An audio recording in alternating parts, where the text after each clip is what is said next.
I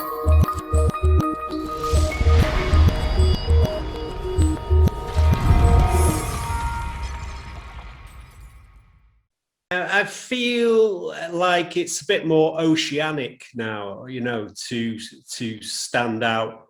You know, people are releasing things every 10 minutes, therefore there's not so much of a fuss about releasing a record. You know, you kind of have to drip feed a smaller audience, I think. You know, I think if you can develop an audience of people that really care about the story of your music, and you could, you know, trying to hit wide and big like we did back then. And yeah. I really don't see how that can happen again now for a band like us. We have to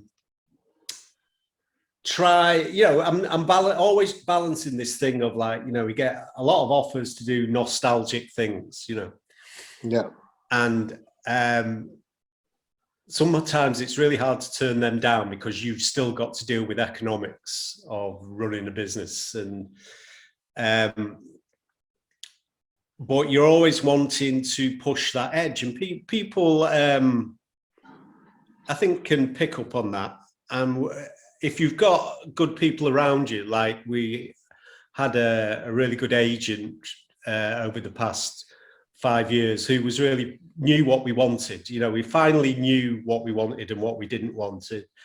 And we were heading in the right direction, but unfortunately he died of COVID this year. So oh no, those people are really super tuned in and special, you know. It's very much about, it's still a people business, music, you know. It's still about how you address people, those relationships. And if you've got a history like ours, that's totally an asset, you know, that we can go into places like the Warehouse Project in Manchester, and people know the name, but they don't, like you say, they kind of expect a certain rave show, and we go on and do that kind of quite human show, and people are kind of like shocked by it, you know. It's quite I mean, I was taken aback with what you guys managed to do, you know. I mean, and you know, I've seen a lot of highly successful groups out there that don't even have 10% of the talent that you guys have got. But I mean, I just find it interesting, your point of view on, because, you know, you guys are quite, let's say you particularly, because you really are currently the one carrying the flag for 808 State the most. And I mean, you're quite artistic and creative, and you've got your thought processes, and you kind of did it differently back in the day. I mean, the hip hop thing, I mean, I tell a story about when I was over in Miami, and a van pulled up, and guys jumped out, started rapping, and thousands of people, you know, gathered round, and they were selling CDs out the van. Yeah. This was in recent times. This wasn't 20 years ago. This was this was like 3-4 years ago. Yeah. And I was blown away at the guys' hustles. They you know, they were selling the music, they did the thing.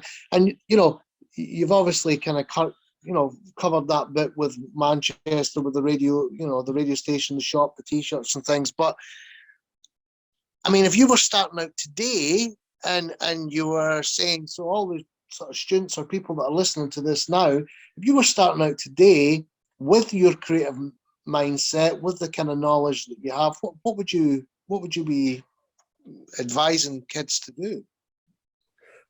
Well, you know, I know a lot of musicians in my musical community, you know. I mean, 808 State is a kind of vessel where a lot of musicians have come through and been in the band as musicians. Well, all those musicians have got constantly spinning plates. It is a cottage industry where artists are in 4 or 5 different bands now, and have 4 or 5 different sort of projects that they're selling. But we are reaching a point where, with things like Bandcamp and self-publishing, that this is very viable. We used to talk about this a lot when we were coming up through Acid House, because that was a DIY movement. I'm old enough to come through the punk movement, and we used to talk about DIY in the late 70s, and we used to put out cassettes, and that hustle is a long hustle, of avoiding the music industry and just get cracking on with it while the energy was there. Because like a lot of the time, your energy is the only thing that's going to carry that forward, not the energy from you look to record labels sometimes to put some energy in or provide some platform and open some doors, but often it doesn't. Often it drains your energy rather than so your energy is the most precious thing. A few years ago, we had there's this band called Sun Ra. Do you know Sun Ra, the jazz band that's been going since the 1940s even? Right, the guy that leads this band, they're from originally from Chicago. The guy that's leading it now is 96, and he came and stayed at. We put him up at our house one weekend when they were between gigs, and we ended up jamming and playing a guy called Marshall Allen, and he just summed it up perfectly. It said, like, music. He just saw music as something that was health, actually psychological health, and that's why, as a 96-year-old, he's still traveling the world, meeting people, just letting that thing flow. And that was a real inspiration for me. It's just to think, like, why am I doing this? Why are you trying to sort of still hit those things, And it certainly doesn't make sense any other way, really. You've got to really want to do it. And there's a lot of people dabbling, because it's easy now to dabble with music on computers and things like that. And I guess if you're serious about it, you just need to protect that essential energy, and that applies to things like mixing. Like doing mixes, where you kind of got to mix from your gut and not just from a technical thing on the computer. And people read, I get lost in that myself, but ultimately you got to keep returning to yourself and returning to